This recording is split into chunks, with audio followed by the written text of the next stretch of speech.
Hey guys, it's Tim, and this is the G1 Climax 28 Finals, I guess you could say review, recap, whatever you guys want to call it. Thank you guys for joining us here. Oh, so late. It is 2:47 a.m. here on the West Coast Pacific time. We had an amazing show. Well, New Japan had an amazing show. Hopefully you guys all watched it. If you are watching this here live, if you have not watched the G1 finals yet, you might want to click off this because we talk about it, and it was pretty great. I do have to say so myself. Let's see who's here with us in the chat. We do have Luca Troller, Yusef Bejilowan. I don't think I said that right. Alex Rodriguez, Incredibly Crispy, Courtney Summers. All right, not many of you. Lance P, Cold Milk Yum. All right, so just to recapping, what we were getting into tonight. So it was the finals. There's only two men left: the winner of the A block, Hiroshi Tanahashi; the winner of the B block, Kota Ibushi. With that, those two had a hell of a match. There was, I guess you could say, three notable things that took place on this show. Two in the ring and one backstage. Now, I'm not going to run down everything from every match because there's a lot of tag matches and whatnot. But the first match of the night did see Hanma, Makabe, and Michael Elgin defeat Nagata, Umino, and Ioto Yoshida. The Hanma got a really good reaction. Nagata and Elgin were very well received as well. We then had a quick 2-minute squash match where Bad Luck Fale just basically killed Hinare. Next up, we had Taichi and Iizuka taking on Goto and Yoshihashi in about an 8-minute match or so. This is a very all-action match, if I do say so myself. Let's see. That match did have Taichi and Iizuka defeating Goto and Yoshihashi. I don't know if I said that. We then had Cody and Hangman Page defeating Juice Robinson and David Finlay. Yosef says, I have a question. Can I ask? Ask away.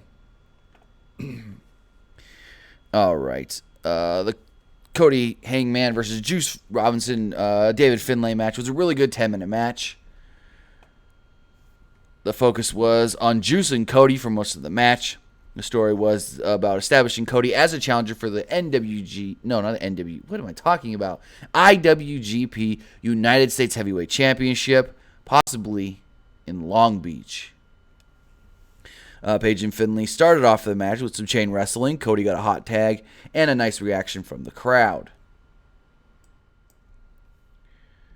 Cody spit gum in Finlay's face, and Finlay chased him around the ring. Finlay ran into a lariat from Page on the floor, and Cody and Page got the heat on Finlay. Ooh, Kyrick, thank you for the $5 Super Chat donation. It says, can't go to sleep now after staying up till 5 for an amazing match. Anyway, I'll catch this podcast later. Stay awesome, PWU. Thank you.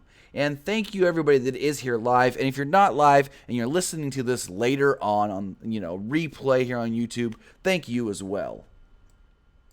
All right. Where was I? Juice dropped Cody with a drop kick. Finlay got a hot tag, and Finlay and Juice double teamed Cody. Let's see, where was I? Cody then dropped Finlay onto Page's knee for a gut buster and picked up the near fall. Juice teased hitting his dusty jabs, but Page cut him off with a thumb to the eye. Juice recovered and hit a double cannonball on Cody and Page. Cody hit a power slam, and Page hit a standing shooting star on Juice for a near fall. Cody hit the dusty jabs on Juice, but Finlay jumped in and cut him off. Page hit Finlay with a back shot lariat. Juice hit Cody with his jabs, and Cody hit a disaster kick. Juice went for the pulp friction, and Cody reversed it into Din's fire and got the pin. After the match, Juice was laying there. And Nukai, no Y2J. They teased that there would be a possible big name there that we wouldn't expect, but there The only big name there that we didn't expect was Ray. So after the match, Juice is laying there, and Cody's yelling something at him. Then he says, "Give me a mic." He grabs the mic, and then he takes the U.S. title, and he's just basically, "This title's going to be mine. I'm going to be the next the U.S. champion." So basically stating that he wants to be the United States champion. Zack Sabre Jr. has already claimed that he wants to take the title from Juice Robinson, and Zack Sabre said he wants to do it on American soil. So yeah, that's going to be crazy to see how that all does go down. Who gets the title match first? We do have, I think there's one big Japan show coming up in September, and then they have the Fighting Spirit Unleashed show in America also in September. So there are 2 opportunities, but with Juice losing a lot, you want to be the first guy to get that opportunity at the U.S. Championship, because what if Juice loses again in his next match with the title on the line? Then you're screwed. So we'll see. Next up, we had Bullet Club OG, Tama Tonga, Taiji Ishimori, and Tangaloa. And they come down to the ring, and Tangaloa does his normal entrance where he's just like, "This is the bad boy, Tama Tonga," and this and that, blah, blah, blah. And then he goes, "And our opponents, I don't know who they are." Who are we facing again? And if this was in America, you know, because he goes, Who? You know, if this was in America, that whole crowd would be going, "Who? But it was in Japan, so they didn't do it. Anyways, he goes and asks the ring announcer, and he's like, "Who's our opponents again?" He's like, "Marty Scurll, Nick Jackson, Matt Jackson." And Tangaloa goes, "Wait, who that?" And he's just like, "Marty Scurll." And so Tangaloa goes, "Marty Scurll." And then Natsu goes, "Nick Jackson." And he goes, Tangaloa goes, "Nick Jackson." And then he's like, "And Matt Jackson." And Tangaloa's just like, "And Matt Jackson." Those guys. So they come down, and they kind of get in each other's faces for a second. And Tama Tonga and Tangaloa are just like, "You guys may be the Trios champions, but we're going to be the future Trios champions."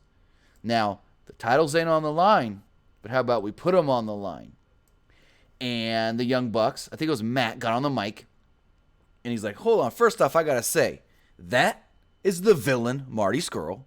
That is my brother, Nick Jackson, and I'm Matt Jackson." He then says, "Our president, Harold, is sitting right here.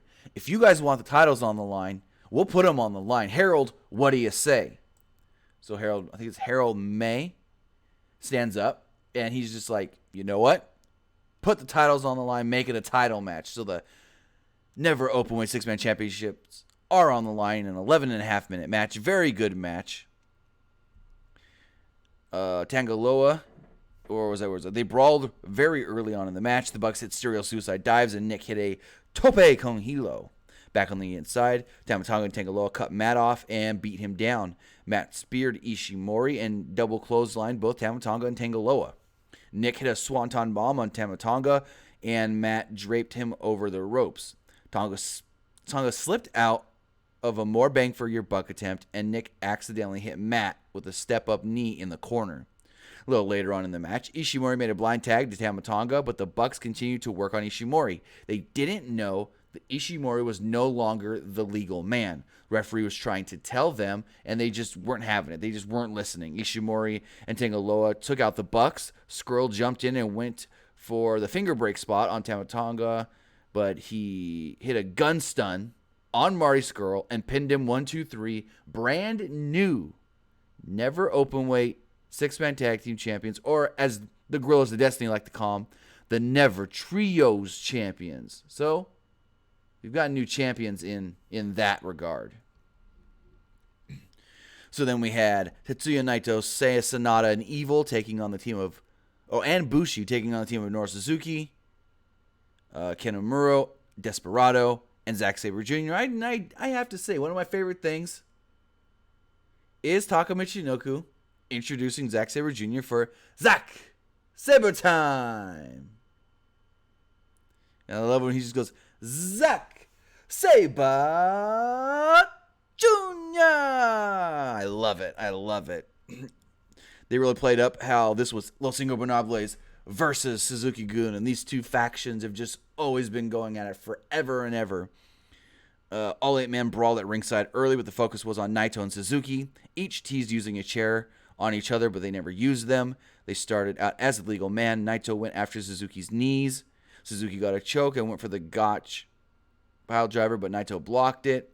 Suzuki-gun then trapped Naito in their corner, and it was basically 4-on-1 for a little bit. Suzuki used an armbar on Naito on the apron, and Naito sold the left arm in a big way. This is kind of like when you used to see Bret Hart do the figure 4 around the post. It was kind of like that. It was an armbar, not around the post, but like hanging under the bottom ropes off the side of the ring.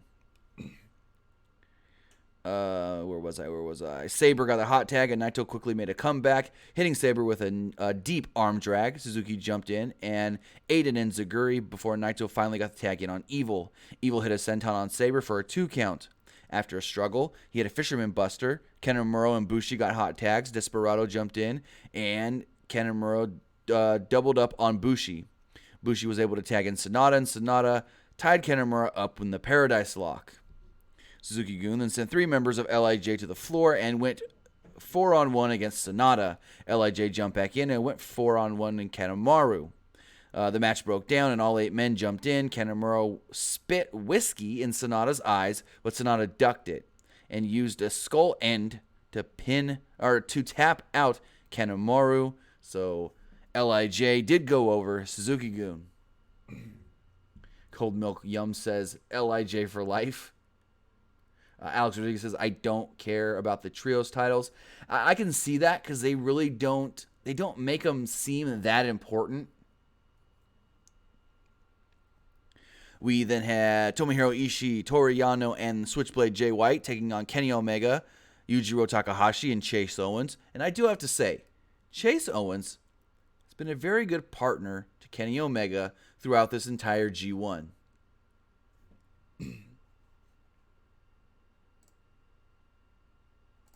I do have to say that. So this match was not a full comedy match, but it was probably 60% comedy match. Well, maybe 50% comedy match. They had Peter down there with Takahashi. White and Owens started off the match. They traded arm ringers and chops. Owens dropped White with a kick. White tagged in Yano, and Yujiro got a tag from Owens. Yano hit an inverted atomic drop and tried to untie turnbuckle pads, but the Bullet Club kept cutting them off. They worked on Yano, utilizing quick tags. They did a comedy spot where Omega and Owens refused to tag Yujiro while they worked over Yano. Peter then jumped in and started dancing while the Bullet Club it was weird. It was like they had all the guys from Chaos in laying in a circle, and then they had them in kind of figure 4s, but not really. And then Peter comes in and gets in the middle of this big old circle. She starts shaking her butt right in Chase Owens' face. And so slowly but surely, Chase let go of the submission. Then she's spinning around, and slowly but surely, Takahashi lets go of the submission. She spins around again, slowly but surely, and finally, Kenny Omega's just like, guys, you need to pay attention. What the heck are you doing? Peter, get out of here. And Takahashi goes, no, she can stay. And Chase Owens goes, what are you doing, man? Let her stay in the ring. It was great. Pretty damn funny. Eventually, Ishii tagged in. Business picked back up. He hammered Omega and walked through all of the strikes. He hits Saito suplex on interfering Yujiro. Owens jumped in, allowing Omega to hit a Kotaro Crusher on Ishii for a 2 count. Bullet Club worked over Ishii. 3-on-1. Owens went for a package pile driver, but Ishii backdropped out of it. Yano and White jumped in for the save, and the Chaos team briefly went 3-on-1 against Owens. Yano, White, and Omega and Yujiro brawled to the floor, leaving Owens and Ishii in the ring. Owens hit a rolling elbow and a lariat on Ishii and picked up a 2 count. Ishii then came back with a lariat and hit a vertical drop brainbuster for the pin on Owens. After the match, Omega got in the ring. Ishii grabbed the championship belt and basically said, I want the next shot at this title, and handed the title to Omega. We know that this match is going to happen eventually because Ishii did defeat Omega in the G1.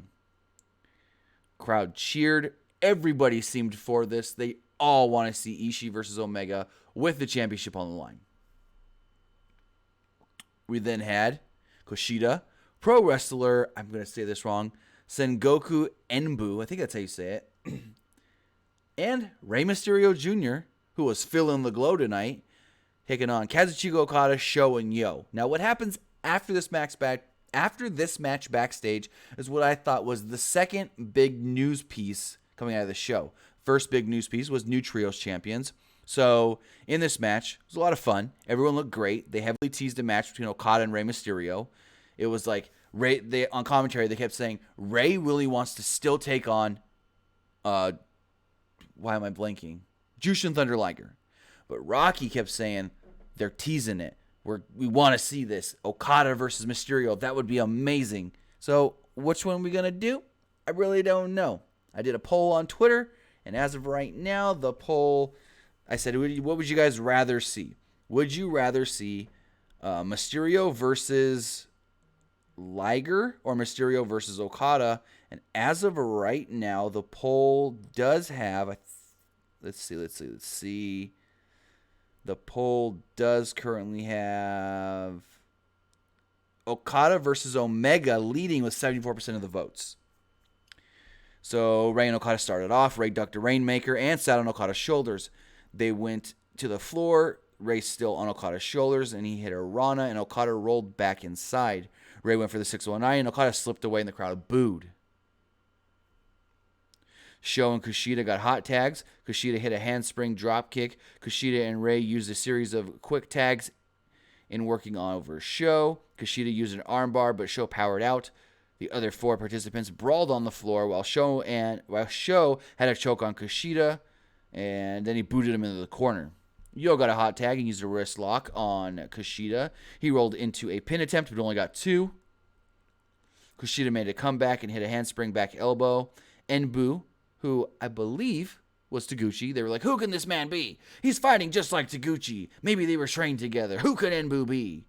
Pretty sure it was Taguchi under a mask. Came in, started doing a bunch of hip attacks after hip attack. He then hit a standing moonsault on Sho, which he barely got. Sho then went for a suplex, but Enbu slipped out and applied an ankle lock. Yusef Benjilo says, why'd you time me out? You were spamming about 205 Live NXT, and this show is not about 205 Live in NXT. And now you're spamming again, so I'm going to time you out again. If you get timed out a third time, I'm going to have to block you. Where was I? Sorry about that. Yo got the hot tag. No, I was over there. Enbu went for another hip attack, but as he went to jump up for the hip attack, Sho literally caught him in midair and just held him up, and just powered him for a German suplex. It was amazing looking. Okada then got a hot tag and hit a DDT on Enbu for a near fall. Enbu twisted out of a rain attempt and got a hip attack before tagging in Mysterio. Rey hit a seated senton, slipped out of a tombstone attempt, and ate a flapjack. Yo got a tag in and a Falcon Arrow on Rey for a 2 count. He rolled into a pinning combination for a near fall. Sho and Yo double teamed on Rey, teased the 3K, but then Rey hit a DDT on Yo, threw him into the ropes, a Rana on Sho. He hit an Enziguri on Yo and teased a double 619, but Okada cut him off with an amazing dropkick in mid-run. Enbu and Kushida hit stereo topes on Okada and Sho to the outside, allowing Rey Mysterio to hit the 619 on Yo. Followed that up with a springboard splash for the victory. So, they didn't show this on the actual show, but they go backstage, and apparently, Kazuchika Okada said that he no longer needs Geto, and he is cutting ties with his former manager. So Geto will no longer be in the corner of Kazuchika Okada. No longer will we be watching Okada matches and hearing, "Get him, Rinmeka!" We hear that all the time.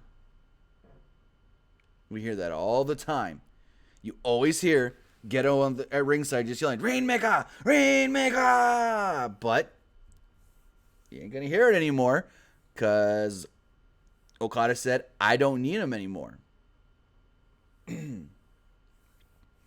We then had the finals. Oh my God, was this match great. It was Hiroshi Tanahashi against Kota Ibushi. Kota Ibushi had IWGP Heavyweight Champion Kenny Omega in his corner. Hiroshi Tanahashi had Katsuyori Shibata in his corner. Like I said, this was incredible. What we did know going into this match is the finals. No points are awarded because you don't need points. It's whoever wins, wins. And there's no time limit. In normal block competition, 30 minutes. In normal block competition, 30-minute time limit. But in this match, the finals, no time limit. Tanahashi grounded Ibushi immediately. Used body scissors. He teased an armbar attempt, but Ibushi rolled to the ropes, forcing a break. Tanahashi stopped the takedown attempt, then stuffed another, establishing that Tanahashi had an advantage in the wrestling game. Ibushi looked to turn it into a striking battle. Tanahashi appeared willing to trade with him. Neither man threw any significant strikes at this point, and Tanahashi took it back to the mat. Ibushi got a head scissors with a scramble, after a scramble, and they both got back to their feet. Tanahashi hit a shoulder block and played his air guitar. Ibushi then jumped back to his feet immediately and hit a couple of kicks. Tanahashi grounded him immediately and attacked him with leg kicks, then applied a triangle scorpion hold, but Ibushi reached the ropes. Ibushi hit a leaping mid-kick, dropped Tanahashi, but Ibushi sold damage to his legs from the scorpion. Ibushi then ducked a charge into the corner, hit a power slam on Tanahashi, and followed it up with a second rope a moonsault for a 2 count. Ibushi hit a double foot stomp on the apron, which looked nasty. He hit a series of mid-kicks in the center of the ring, but Tanahashi finally caught one of those and did the dragon screw. Ibushi hit another stomp, but Tama hit a pair of double drop kicks. He went to the top rope, but Ibushi cut him off. He teased a long darting Tanahashi into the corner pad, but Tanahashi countered into a sling blade, drop kick into the corner. They traded short forearm strikes. Ibushi low-bridged Tanahashi on a charge into the ropes. Tanahashi tried to skin the cat, but Ibushi caught him and hit a spike package pile driver for the 2 count. Oh my God. Dropped him right on his head. We have the GIF either in the community tab here on YouTube or on our Twitter if you do want to see it. Like I said, dropped him right on the back of his head.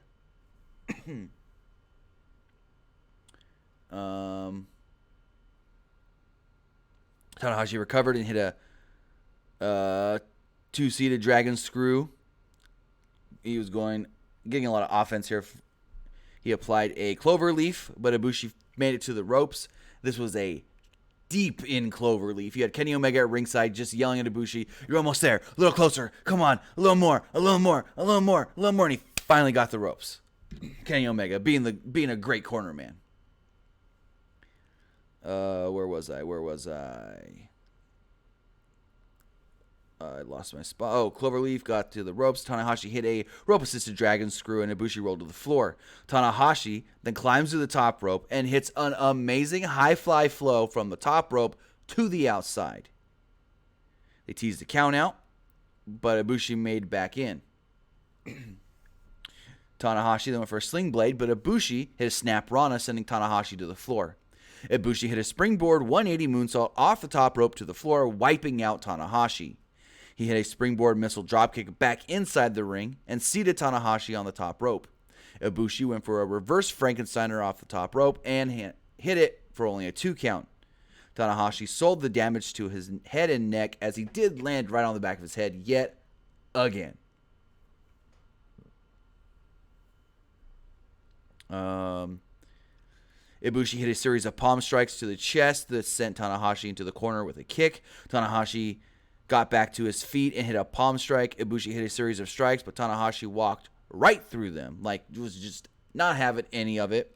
They then traded slaps to the face, and these slaps were loud and hard. And Ibushi finally ended this back and forth striking battle with a huge lariat, basically to the jaw of Tanahashi.